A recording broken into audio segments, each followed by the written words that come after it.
हाय मित्रांनो, आज मी तुम्हाला माझ्या आयुष्यातील एक असा अनुभव सांगणार आहे ज्याने माझं आयुष्यच बदलून टाकलं. ही कथा आहे थोडीशी मजेदार, थोडीशी पूर्णपणे खरी.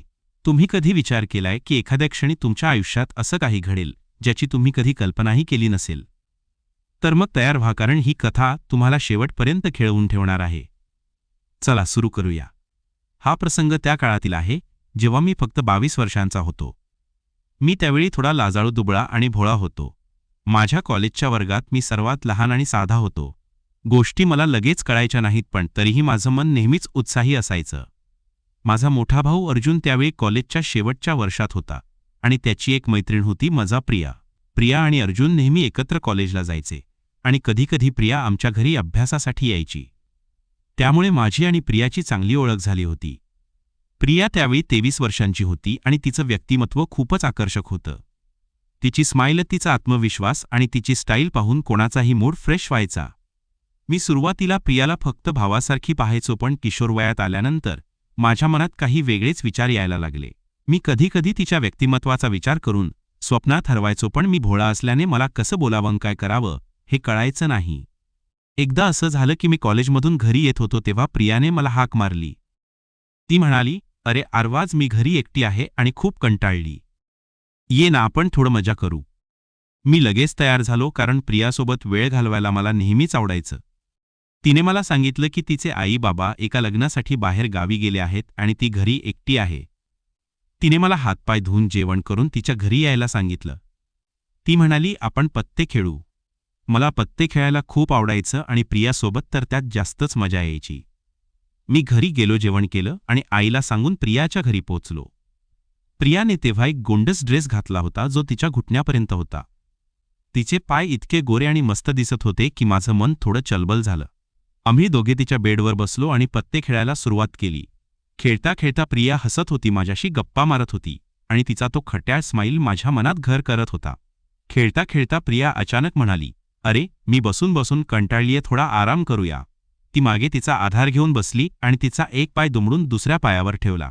त्यामुळे मला तिच्या जीवनाचे दर्शन झाले.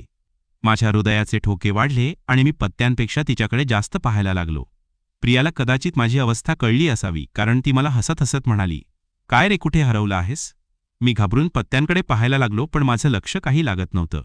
शेवटी मी बाथरूमचा बहाणा केला आणि तिथे जाऊन हातपाय धुवून थोडा शांत झालो. परत आलो तेव्हा प्रिया बेडवर लेटली होती आणि मला म्हणाली, "इतका वेळ काय करत होतास?"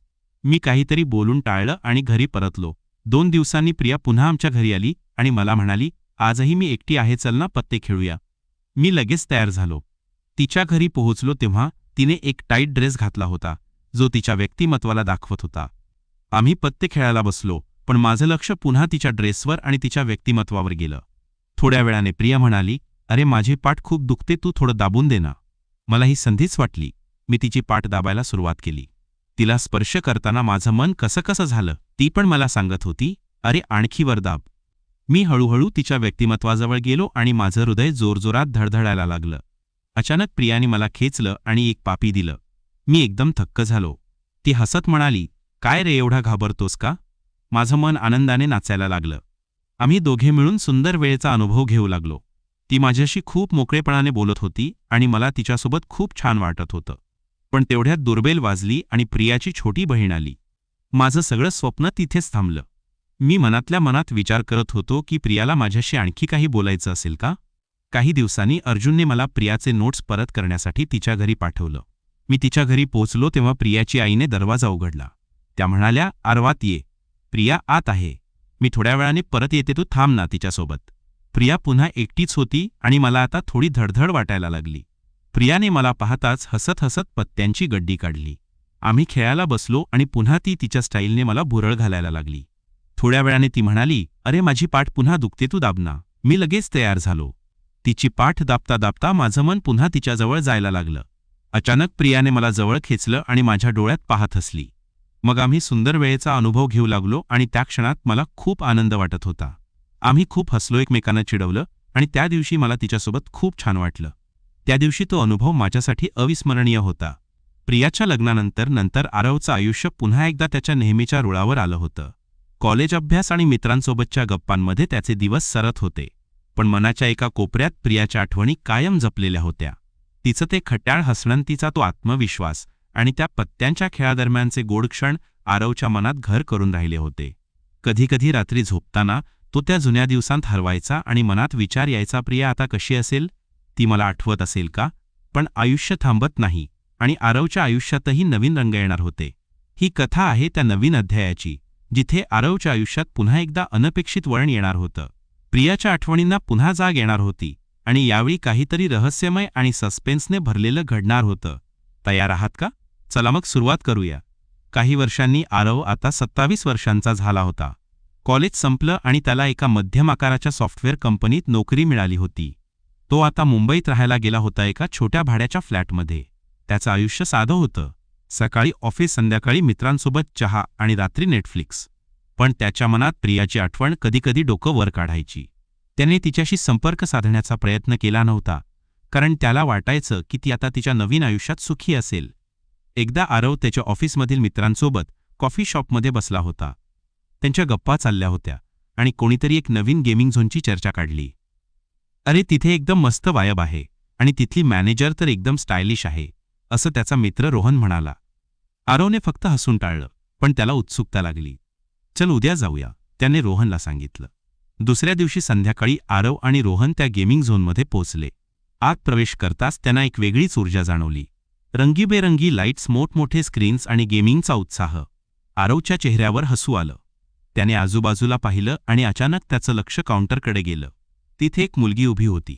लांबसडक केस, आत्मविश्वासाने भरलेलं हसू आणि तीच ती स्टाईल. आरवाचं हृदय एका क्षणासाठी थांबलं. प्रिया. त्याच्या मनात प्रश्न उभा राहिला, पण ती खरोखर प्रिया होती का? आरवला खात्री नव्हती. ती मुलगी त्याच्यासारखीच दिसत होती, पण काहीतरी वेगळं होतं. तिच्या डोळ्यांमध्ये एक वेगळी चमक होती आणि तिच्या चालण्यात एक नवीन आत्मविश्वास होता. आरव तिच्याकडे पाहतच राहिला आणि रोहनने त्याला टाळी मारली. काय रे, काय झालं? आरवने घाईघाईने डोळे फिरवले आणि म्हणाला, काही नाही, असंच. आरव आणि रोहन एका टेबलवर बसले आणि गेमिंग सुरू केलं. पण आरवचं लक्ष गेमवर कमी आणि त्या मुलीवर जास्त होतं. ती काउंटरवरून ग्राहकांशी बोलत होती, त्यांना गेम समजावून सांगत होती आणि तिचं हसणं सगळ्या झोनला जिवंत करत होतं. आरवला तिची प्रत्येक हालचाल आठवण करून देत होती. प्रियाच्या त्या खट्याळ हसण्याची, तिच्या त्या बोलण्याच्या स्टाईलची. शेवटी आरवने हिम्मत करून रोहनला सांगितलं, मला त्या मॅनेजरशी बोलायचं आहे. ती मला कोणीतरी ओळखीची वाटते. रोहनने त्याला चिडवलं, हो, कारण ती सुंदर आहे ना? आरवने त्याला खांद्यावर मारलं आणि काउंटरकडे चालू लागला. जवळ गेल्यावर त्याने हळूच हाक मारली, एक्सक्यूज मी. ती मुलगी वळली आणि तिच्या डोळ्यांशी आरवचे डोळे भिडले. त्या एका क्षणात आरवला वाटलं की वेळ थांबली आहे. तिचं ते हसू, तिची ती चमक, सगळं प्रियासारखं होतं. पण तिने हसत हसत विचारलं, हाय, काय हवंय?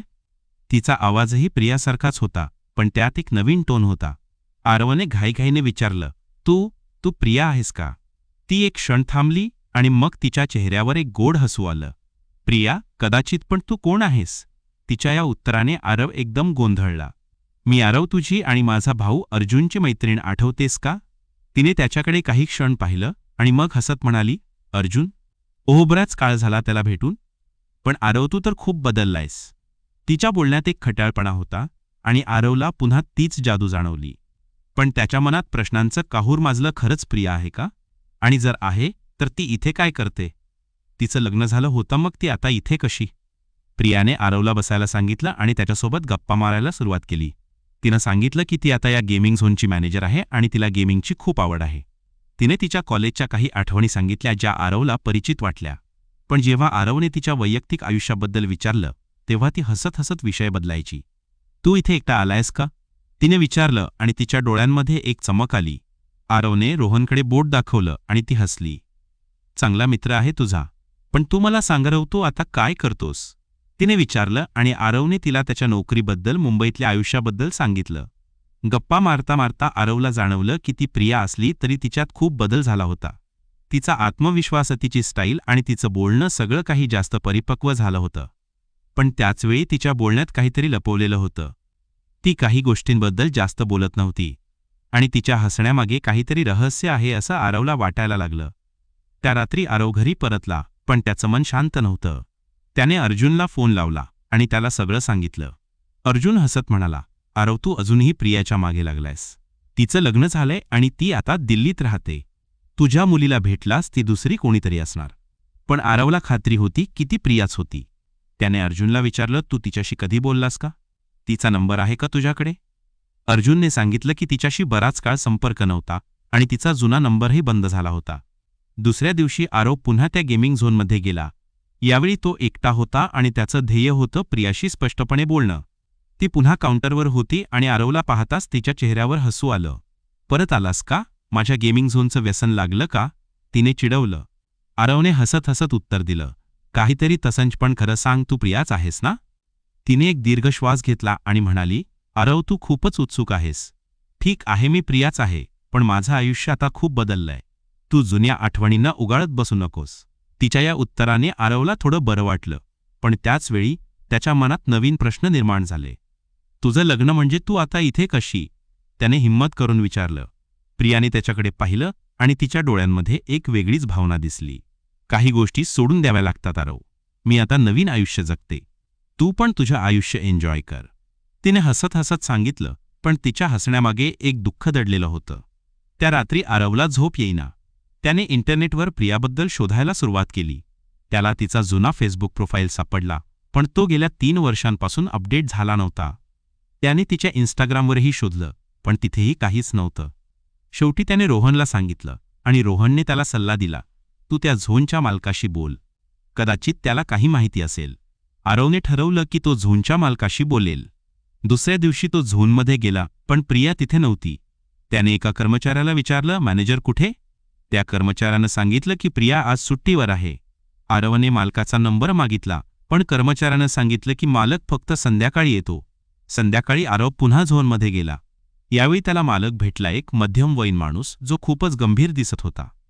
आरवने त्याला प्रियाबद्दल विचारलं आणि मालकाने त्याच्याकडे संशयाने पाहिलं. तुला प्रियाबद्दल काय माहिती हवी? त्याने विचारलं. आरवने सांगितलं की तो तिचा जुना मित्र आहे आणि फक्त तिच्याबद्दल जाणून घ्यायचा आहे.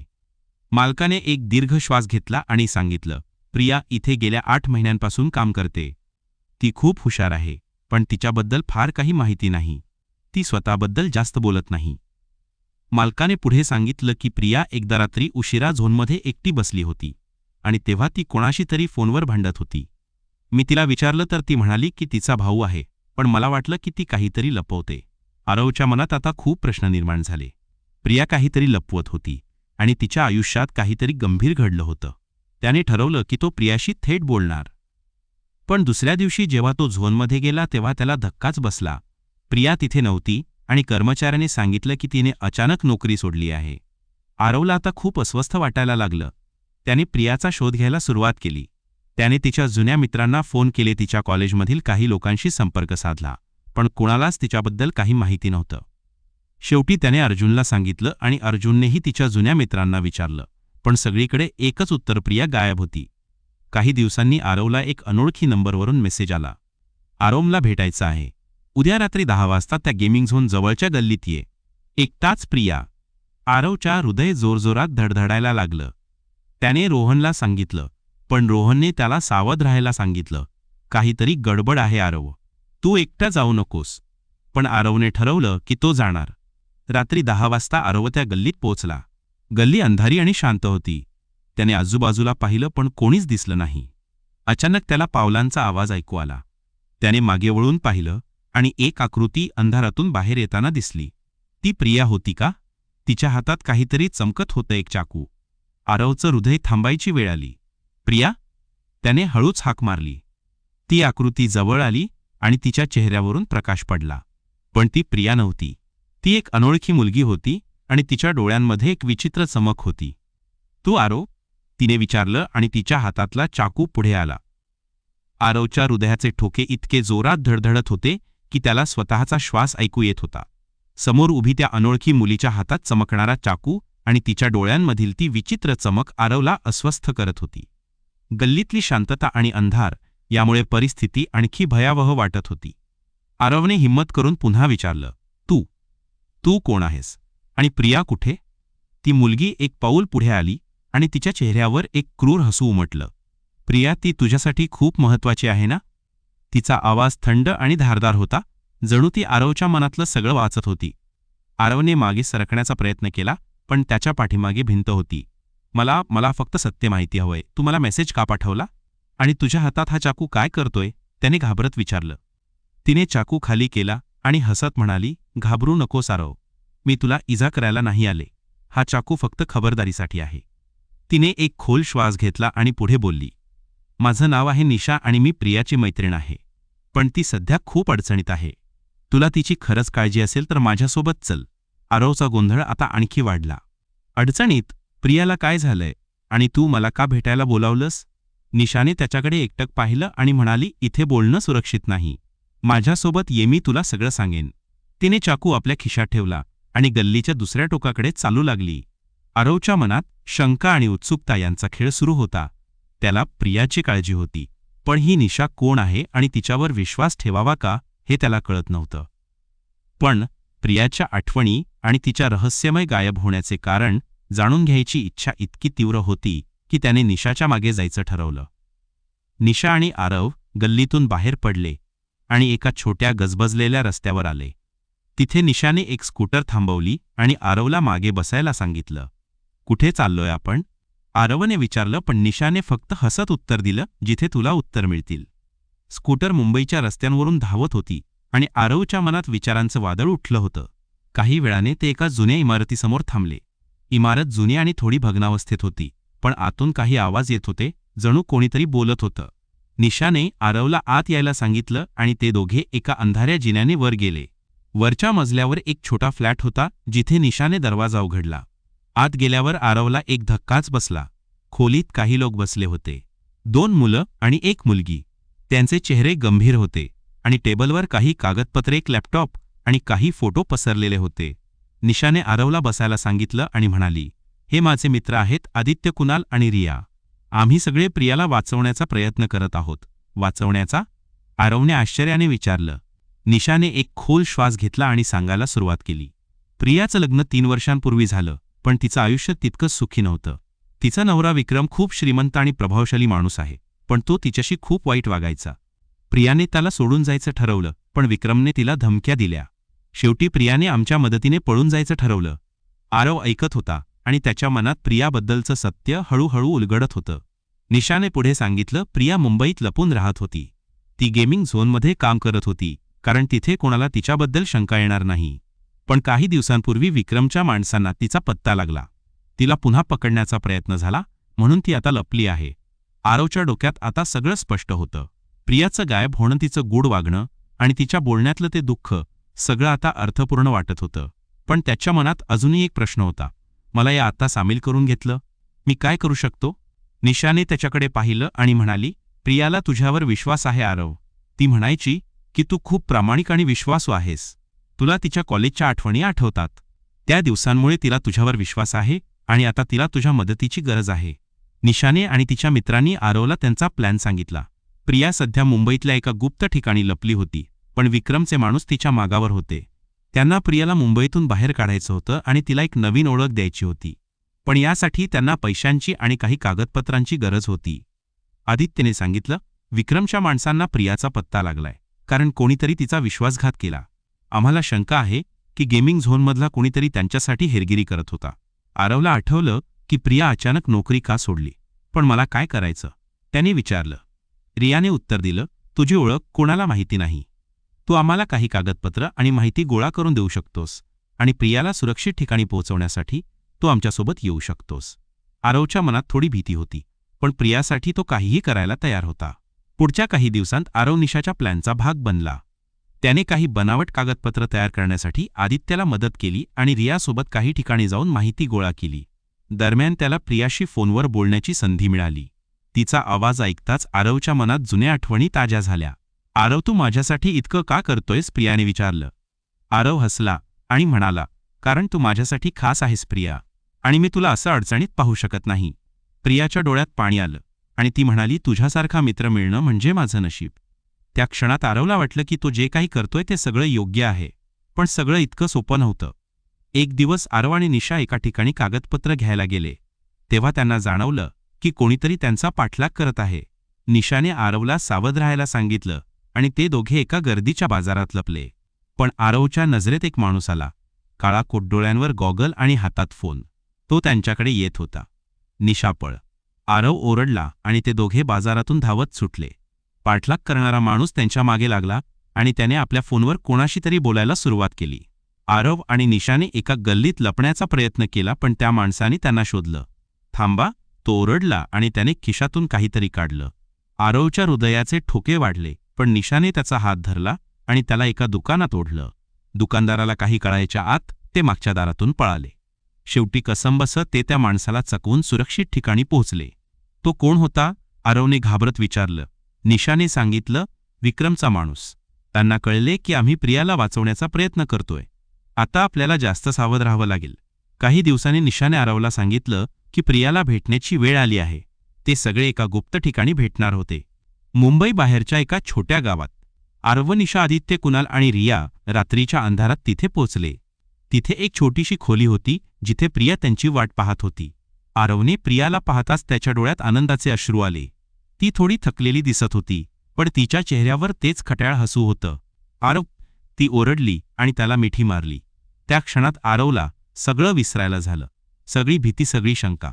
प्रियाने त्यांना सांगितलं की ती गेल्या काही महिन्यांपासून लपत होती. विक्रम मला कधीच सोडणार नाही, पण तुम्ही सगळे माझ्यासाठी इतकं करताय यामुळे मला आशा आहे. तिने आरवच्या हाताला स्पर्श केला आणि म्हणाली, तू माझ्यासाठी खूप खास आहेस आरव. त्या शब्दांनी आरवचं मन भरून आलं.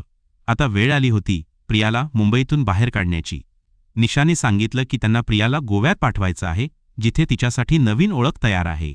पण विक्रमचे माणूस त्यांच्या मागावर होते आणि त्यांना फक्त एकच संधी होती. प्लॅन असा होता, आरव आणि प्रिया एका कारने गोव्यात निघणार, तर निशा, आदित्य आणि रिया विक्रमच्या माणसांचे लक्ष विचलित करणार. कुणालने काही बनावट कागदपत्र तयार केली होती, ज्यामुळे प्रियाला सीमेवर कोणतीही अडचण येणार नव्हती. सगळं ठीक चाललं होतं, पण आरवच्या मनात एक शंका होती. जर त्यांना पुन्हा पकडलं गेलं तर? रात्रीच्या अंधारात आरव आणि प्रिया कारने निघाले. प्रिया शांत होती आणि तिच्या डोळ्यात भीती आणि आशा दोन्ही दिसत होते. आरवने तिला धीर देण्यासाठी तिचा हात धरला. काळजी करू नकोस प्रिया, मी तुझ्यासोबत आहे. प्रियाने त्याच्याकडे पाहिलं आणि हसली. पण त्यांचा प्रवास इतका सोपा नव्हता. मध्यरात्री त्यांना पाठलाग करणारी कार दिसली. आरवने गाडीचा वेग वाढवला आणि प्रिया घाबरली. आरव, हे विक्रमचे माणूस आहेत, ती ओरडली. आरवने शांतपणे विचार केला आणि एका जुन्या रस्त्यावर गाडी वळवली, पण पाठलाग करणारी कार त्यांच्याजवळ येत होती. अचानक पाठलाग करणाऱ्या कारने त्यांना ओव्हरटेक केलं आणि त्यांच्या गाडीसमोर आली. आरवने ब्रेक मारला आणि गाडी थांबली. त्या कारमधून दोन माणसं बाहेर आली. काळा कोट, चेहऱ्यावर क्रूर हास्य. एकाने बंदूक काढली आणि आरवच्या दिशेने रोखली. बाहेर ये आणि मुलीला घेऊन ये, तो ओरडला. प्रिया थरथरत होती आणि आरवला काय करावं कळत नव्हतं. पण त्या क्षणी अंधारातून एक मोटरसायकलचा आवाज आला. निशाची मोटरसायकल. तिथे पोचली आणि तिने त्या माणसांवर धूर सोडला. त्या धुरात सगळं गोंधळलं आणि आरवने प्रियाला घेऊन पळण्याचा प्रयत्न केला. पण त्या गोंधळात प्रिया त्याच्या हातातून निसटली. आरव, ती ओरडली आणि एका माणसाने तिला पकडलं. आरव तिच्याकडे धावला, पण दुसऱ्या माणसाने त्याला बंदुकीचा धाक दाखवला. निशाने पुन्हा हल्ला केला, पण तिलाही पकडलं गेलं. त्या क्षणी अंधारातून एक नवीन आकृती समोर आली. ती एक उंच, गंभीर दिसणारी व्यक्ती होती आणि त्याच्या हातात एक फोन होता. थांबा, त्याने हुकूम सोडला आणि सगळे थांबले. आरवने त्याच्याकडे पाहिलं आणि त्याला जाणवलं की हा माणूस विक्रम आहे. प्रिया, तू माझ्यापासून पळू शकत नाहीस, विक्रमने थंड आवाजात सांगितलं. प्रियाने त्याच्याकडे रागाने पाहिलं आणि म्हणाली, मी तुझी गुलाम नाही विक्रम. पण विक्रमने फक्त हसत तिला आपल्या माणसांकडे सोपवलं. आरवच्या डोळ्यांसमोर सगळं दिसत होतं. त्याने प्रियाला वाचवण्यासाठी सगळं केलं होतं, पण आता तो हतबल होता. पण त्या क्षणी विक्रमच्या फोनवर एक मेसेज आला. त्याने तो वाचला आणि त्याचा चेहरा पांढरा पडला. काय? तो ओरडला आणि त्याने आपल्या माणसांना सांगितलं, गाडीत बसा आता. विक्रम आणि त्याचे माणूस प्रियाला घेऊन गाडीत बसले आणि तिथून निघून गेले. आरव आणि निशा मागे राहिले आणि त्यांना काहीच कळलं नाही. काय झालं? आरवने विचारलं. निशाने त्याच्याकडे पाहिलं आणि म्हणाली, मला नाही माहिती, पण काहीतरी मोठं घडलंय. त्या रात्री जेव्हा आरव आणि निशा सुरक्षित ठिकाणी पोहोचले, तेव्हा त्यांना एक अनोळखी नंबरवरून मेसेज झाला. आरव, मी ठीक आहे, पण आता तू माझा शोध घेऊ नकोस. मला एक नवीन सुरुवात करायची आहे. धन्यवाद माझ्या आयुष्यात आल्याबद्दल. प्रिया. आरवच्या मनात पुन्हा प्रश्नांचं वादळ उठलं. प्रिया खरंच सुरक्षित आहे का? ती पुन्हा का गायब झाली? आणि विक्रमला त्या मेसेजामुळे का घाबरावं लागलं? निशाने आरवच्या खांद्यावर हात ठेवला आणि म्हणाली, काही रहस्य अनुत्तरितच राहतात आरव. पण तू प्रियासाठी जे केलंस ते तिच्या आयुष्यात कायम राहील. पण आरवच्या मनात एक ठिणगी होती. तो हे रहस्य सोडवणार होता. मग यासाठी त्याला कितीही वेळ का लागला नाही. प्रियाचं सत्य काय आहे आणि तिच्या आयुष्यात अजून कोणती रहस्य दडली आहेत हे सगळं कळणार आहे भाग 2 मध्ये. पण त्यासाठी तुम्हाला एक छोटंसं काम करावं लागेल मित्रांनो. या व्हिडिओला एक जोरदार लाईक ठेवा आणि कमेंटमध्ये लिहा भाग 2. जर 5000 लाईक्स मिळाले तर भाग 2 घेऊन मी लगेचच परत येईन. म्हणून अजिबात वेळ न घालवता लगेच लाईक करा आणि भाग 2 असं कमेंट करा. लवकरच भेटू भाग 2 मध्ये. तोपर्यंत वाट बघा. धन्यवाद.